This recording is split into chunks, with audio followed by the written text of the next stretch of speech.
Bom dia pessoal do Sapumano, professor Rogério Torres. Vou fazer aqui uma gravação para vocês. Hoje, terça-feira, né? Ontem foi feriado, dia da independência, e a escola estava fechada, a gente não pôde gravar lá no quadro digital. Então, eu vou dar uma adaptada aqui, mas esse slide está muito legal aqui, que a gente vê a diversidade de répteis, né?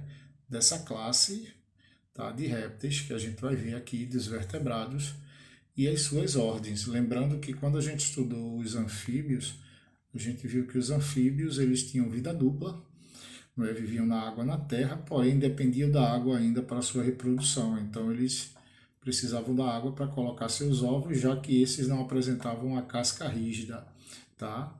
E por apresentar uma vida dupla, algumas ordens tinham uma metamorfose bem distinta, não é? Com características próprias dela. Então, deixa eu me organizar aqui para a gente poder começar. Então, a primeira característica que a gente vai dar uma analisada aqui é quanto ao nome, né? Rogério, por que o nome réptil? Na verdade, o nome réptil, devido ao modo de alguns representantes, como no caso das cobras, possuem de se rastejar, animais que se rastejam. A gente sabe que alguns apresentam 4 membros, né, com 5 dedos nas unhas, aonde suportam o corpo mais eficientemente do que a classe dos anfíbios, tá? Então, daí a origem do nome. A gente sabe que algumas cobras, quando se fala em representante de réptil, elas são peçonhentas, quer dizer, elas têm estruturas que podem inocular o seu veneno, tá? E com isso elas podem ser fatais, levando até a espécie humana à morte, tá? Então, muito cuidado aí em ter contato com alguns tipos desses ofídeos aí no grupo de cobras. Por outro lado, a cobra, que muitas vezes é vista como um animal não é peçonhento, que pode causar danos, ela é boa para a agricultura. Por quê, Rogério? Porque ela acaba comendo não é, ratazanas e roedores que se alimentam basicamente dos grãos. Então, por ela acaba controlando essa população de ratos, tá? Principalmente na área da agricultura. Outra característica, apesar dos répteis viverem na água onde obtêm alimento, eles descendem de animais com várias adaptações terrestres. A gente vai ver alguns vivendo na água, porém não respirando através de brânquias, como ocorria no caso no estado jovem ou de outros adultos dos anfíbios, né? A gente vê aqui as principais características. Corpo dela, né? Em relação ao corpo dele, é coberto por pele seca e queratinizada. Então ele já não apresenta mais aquele muco, aquela umidade na pele que os anfíbios possuem, porque os anfíbios eles precisam realizar trocas gasosas pela pele. No caso do réptil, não, tá?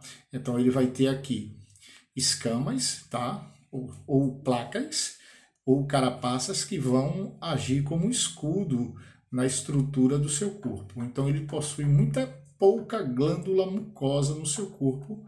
Aqui a gente vai ter os casos, um grupo que é revestido por escamas, que é chamado, né, escamados ou placas, tá? A gente tem aqui as escamas. Nota aí a característica muitas vezes do animal se parecer com o ambiente onde ele está inserido, tá? Isso é uma vantagem para ele. Outros aqui a gente vai ver que possuem placas no corpo, tá? E outros possuem carapaças, certo? Então a gente vê aí que o sistema de proteção dele é bem diferenciado. Então, uma característica, às vezes a gente ouve o menino dizer, Rogério, cobra não tem osso. Tá aí uma prova de que a cobra ela tem esqueleto, ela é vertebrada, não é? Ela tem coluna vertebral, tá? E você vê que os músculos são mais desenvolvidos do que os anfíbios, principalmente na cobra, porque são esses músculos que vai dar toda a movimentação do corpo dela, certo? A gente vai ter o coração aqui dividido em câmaras, ele vai ter 2 átrios e um ventrículo parcialmente dividido, tá? Então, ventrículos separados no crocodiliano, nesse caso aqui, eu tenho átrio direito, átrio esquerdo, ventrículo direito, ventrículo esquerdo nos crocodilianos, né? E essa respiração, ela vai ser exclusivamente pulmonar, então ela vai ser realizada apenas através de pulmões, coisa diferente que a gente viu na respiração dos anfíbios, tá? A gente tem uma noção aqui ver como o ar chega até os pulmões, não é? Porém, apesar da respiração não ser exclusivamente pulmonar, as tartarugas elas têm uma capacidade de permanecer algumas horas embaixo d'água aprendendo a respiração. Isso por quê? Porque o metabolismo deles, eles são animais de sangue frio, não é? E isso dá condição para que o metabolismo dele ocorra mais lentamente, tá? Então eles conseguem, não é, fazer com que a temperatura do corpo ela varie de acordo com o ambiente. Então, esse tipo de característica são chamados de animais de sangue frio. E aí a gente vê o sistema digestório, que é completo. Então, a gente falou em outras situações que o sistema digestório completo ele é formado pela boca e tem o ânus, ou a cloaca nesse caso, tá? Então ele tem o ânus ou a cloaca nesse caso aí, no caso dos ofídeos, que são as cobras no geral, eles têm dentes inoculadores de veneno. Já os quelônios, que eu tenho aí, o jabuti, eles não possuem dentes. E o tubo digestório termina em cloaca e tem fígado e pâncreas, apesar do nome estar ânus aí, mas é cloaca, é o local onde ele excreta, é o local onde ele se reproduz e é o local onde ele elimina a urina e os seus resíduos. Tá aí a gente tem um exemplo de um quelônio, não é? A sua alimentação. A gente vê que alguns têm uma característica até mesmo semelhante à do anfíbio, que tem uma língua protátil onde captura o alimento. E aqui ele coloca que cobras, crocodilos e jacarés possuem dentes, glândulas salivares, fígado, pâncreas e intestino. Então esses aí são mais evoluídos na sua estrutura. A excreção, que são os produtos metabolizados pelo corpo dele, eles eliminam através dos rins. Né? Então, como eles eliminam ácido úrico, são chamados de animais uricotélicos. Então, aí na imagem a gente vê os rins dele. Quanto à reprodução é sexuada, que é da mesma forma que os outros vertebrados, tá? E antes de procriar, muitas espécies entram em rituais de acasalamento, que podem levar horas ou até dia. Né? Então, é uma forma também de encantar a fêmea para que aquele macho mais apto possa reproduzir com ela. E aí a gente vê que esse ovo ele já tem uma casca. Essa casca é rígida, não tão rígida quanto o da ave, mas já evita a desidratação. E dentro dele tem anexos embrionários, onde esses anexos embrionários, de alguma maneira, ele vai acabar ajudando, né? Ou dando ao réptil a independência de água na sua reprodução. Então ele não vai precisar da água devido aos anexos que possui, tá? Como o core, o alantoide e saco vitelino, que é onde o saco vitelino fica a parte do alimento que o embrião vai se utilizando, e evita a desidratação do embrião devido à presença da casca. Algumas espécies são ovíparas, outras ovovivíparas, né? Onde o ovo é chocado dentro da fêmea. Tá? A gente tem aqui algumas tartarugas, né? Aí aqui ele diz que em alguns casos os machos na época do acasalamento podem até mudar de cor, né? Mudam de cor ou a esvoaçar, né? Ao redor da fêmea. Então é uma forma de atrair, né? Então aqui outros animais também como cobras entrando em processo de acasalamento complexo também, né? Então a gente diz aqui que em muitas espécies a demonstração do acasalamento dos machos estão feitas para intimidar os outros machos e atrair a fêmea, quer dizer, aquele mais forte que deve ter um padrão genético melhor, né, o dominante, vai atrair a fêmea.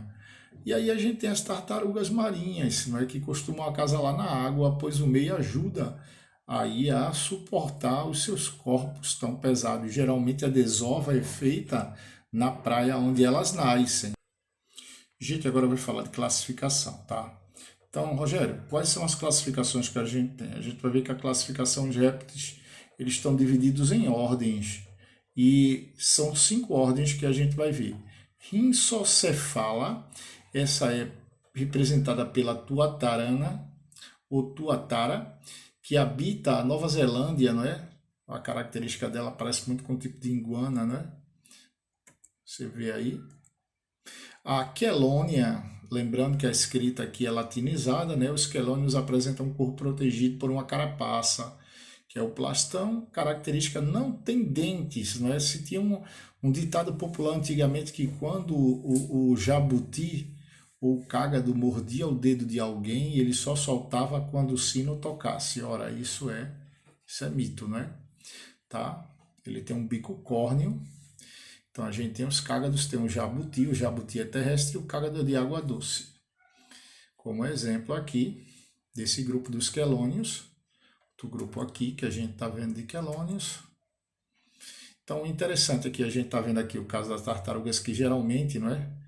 Elas voltam à praia que elas nasceram para poder desovar. Então, com a questão, quando a gente estudou no sexto ano, questão do aquecimento global, e o professor de geografia ele fala nisso também, você vai ver que um dos grandes problemas é que a temperatura da areia ela aumenta e, consequentemente, os ovos eles acabam degenerando, eles acabam sendo cozinhados, não é? Então, manter aí a temperatura do planeta é tão importante para os animais terrestres como para os animais aquáticos que dependem das praias para desovar, né?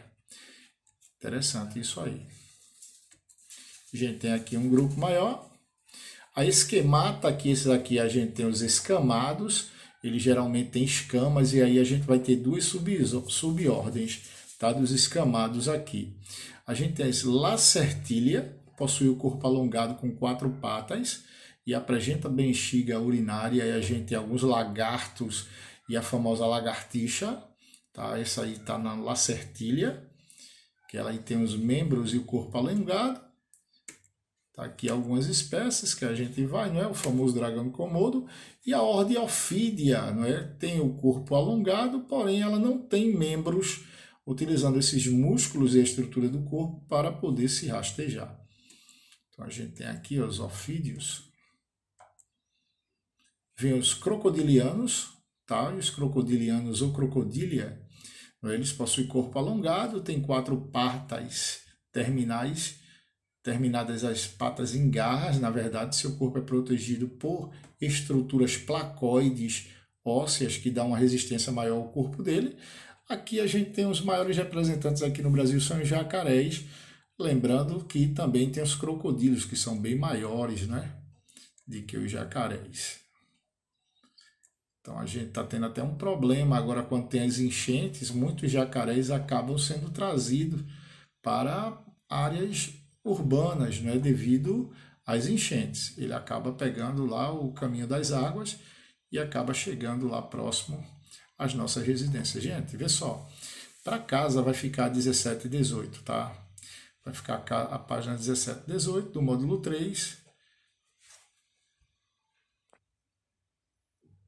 Bom, a gente vai falar um pouquinho aqui sobre os ofídeos, tá? Algumas curiosidades que a gente tem aqui na página 224. A gente vai ver aqui que o sistema nervoso do réptil ele é composto de cérebro, cerebelo e nervos, tá? Lembrando que o centro nervoso aqui é o cérebro, tá? Que vai controlar todas as atividades. E aí quando a gente fala em órgão sensorial da cobra, né, das serpentes, principalmente, então existe uma estrutura chamada de fosseta loreal, responsável essa estrutura por perceber as fontes de calor que passa ao entorno do animal, então ele percebe o calor. É dessa maneira em que as serpentes, elas não visualizam a presa, mas ela pode localizar pelo calor que o corpo do animal emite. Então ela não está vendo o animal, mas ela acaba encontrando, não é? Quando esses órgãos estão localizados nos lábios do animal, vai receber o nome de fosseta labial. E quando se localiza sobre as narinas, é fosseta loreal, como a gente estava colocando. Porém, lagartos e serpentes, eles podem apresentar um órgão, uma estrutura sensorial chamada de órgão de Jacobs. Tá? Esse aí está localizado no teto da boca dos animais, para a gente ter uma noção aqui. Tá? E esses aí, eles vão, em vez de temperatura, eles vão localizar pelos odores, tá? Os odores que são emitidos. Então, ao colocar a língua para fora da boca, esse réptil impregna de substâncias, tá, do ambiente e recolhe até perceber aqui o odor que o cerca. Então, aquela linguinha que a cobra coloca para fora, a capacidade dela ali é de capturar odores para depois perceber esses odores serem levados, não é, sobre o órgão de Jacob para identificar o odor capturado do ambiente, tá? E aí a gente estava falando da questão de jacarés, não é? E também crocodilos. A gente vai ver agora algumas características aqui em relação ao coração desses seres, tá? Vamos dar uma olhada aqui. A gente tem os crocodilos, não é? Quanto aqui a cavidade do coração dele com 4 câmaras. Então, câmaras são compartimentos. Eu vou encontrar organismos com 3, ele com 4, porém, mesmo assim, ainda ocorre mistura de sangue arterial com sangue venoso, tá? Então, a gente vai ver aqui que nos demais répteis o coração é dividido em 3 câmaras, que é 2 átrios e um ventrículo, enquanto nos crocodilianos a gente tem o coração dividido em 4 câmaras, tá ok? Ok, gente? Vê só, vai ficar aqui, né? A gente falou de reprodução, já tem uma atividade bem legal aqui na 226, 227, tá? Eu, na próxima aula, ainda hoje, eu vou fazer a correção da atividade sobre os anfíbios com vocês. Então, vocês façam a 226, 227, tá? Que a gente vai corrigir. Gente, dúvida? Essa semana a gente vai ter a segunda chamada, a coordenação ela vai colocar aí o dia das chamadas, não é por algum motivo o aluno faltou, tá? Mas tudo que eu posso revisar para o meu teste ou para a minha verificação estão nas videoaulas, tá? E estão no nosso livro que a gente está trabalhando no nosso cotidiano. Tá ok? Eu estou deixando aqui meu WhatsApp, caso alguém tenha necessidade de entrar em contato comigo, me identifica, olha, eu sou aluno tal do colégio tal, por quê? Porque é muita gente e graças a Deus, né, que é muita gente, mas é muita gente para a gente estar dando assistência, ok? Tem meu Instagram e tem meu e-mail, que o e-mail acho que não é o local mais adequado, por quê? Porque a gente não abre toda hora e aí acaba passando alguns dias para se ter um retorno, tá? Então, o Instagram e o WhatsApp dá para dar um suporte mais legal. Ok, gente? Então, boa aula, boa atividade aí para vocês. Se Deus quiser, a gente se encontra ainda essa semana. Abração.